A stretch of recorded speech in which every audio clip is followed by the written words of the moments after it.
Authenticity, realism, closeness, truthfulness, commitment of both mind and the heart. To pick up from where Pastor was talking about in her Pastor's Corner, faithfulness. So today's Moments of Inspiration is on faithfulness. Life is not always fair, but God is always faithful. Amen. Have faith in God could be translated, hold on to the faithfulness of God. Yes, hallelujah. No matter what our need, we can count on God's faithfulness. Yes, thank you, Lord.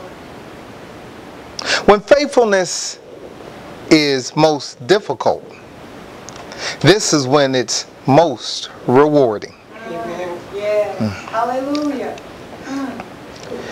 Because of God's power and faithfulness, we can attempt great things for God and expect great things from God. Yes.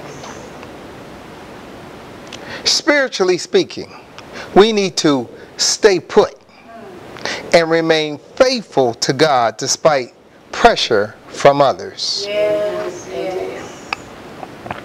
A fruitful harvest requires a faithful life. Yes. The world crowns success.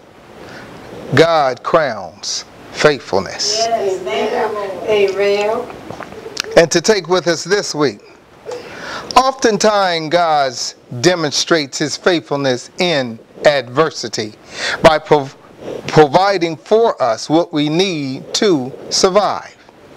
He doesn't change our painful circumstances. He sustains us through them. Amen. Hallelujah. Yes. In the midst of despair, Jeremiah clung to God's faithfulness. Jeremiah saw a ray of hope in all the sin and sorrow surrounding him. He saw the unfailing love of the Lord that never ends. By his mercies, we have been kept from complete destruction. Yes. Jeremiah knew from personal experience about God's faithfulness. Yes. God had promised to punish. God had promised that punishment would follow disobedience, and it did. But God also had promised future restoration and blessing. And Jeremiah knew that God would keep that promise also. Amen.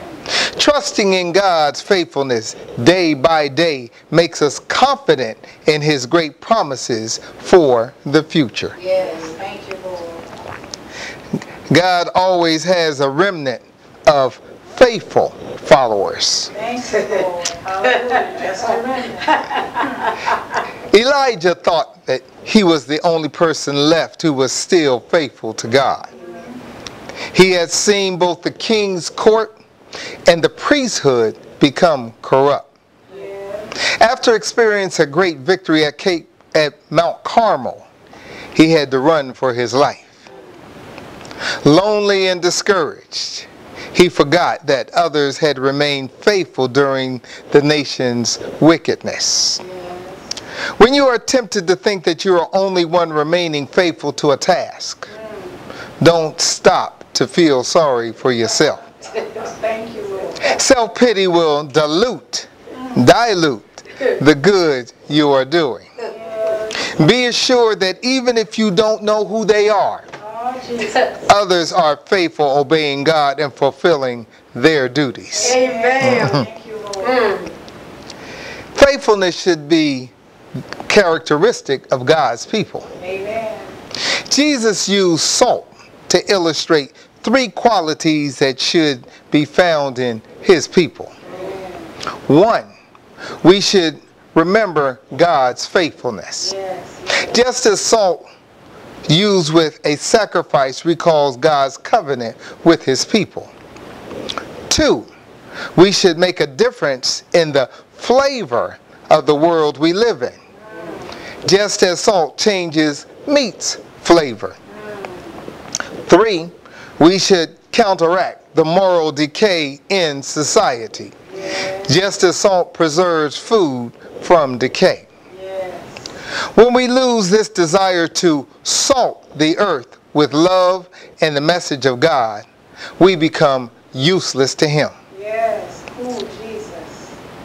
When you're waiting on God's promise and prayers seem to go unanswered, how do you respond? Some people choose to give up on prayer and remain confused. But there's a better way to face these moments and bring matters into a right perspective. We can remember why we believe that the Lord is always faithful. The next time you're facing a challenge of a trial, remember God's faithfulness. God cannot and will not fail to fulfill His purpose and promise in your life.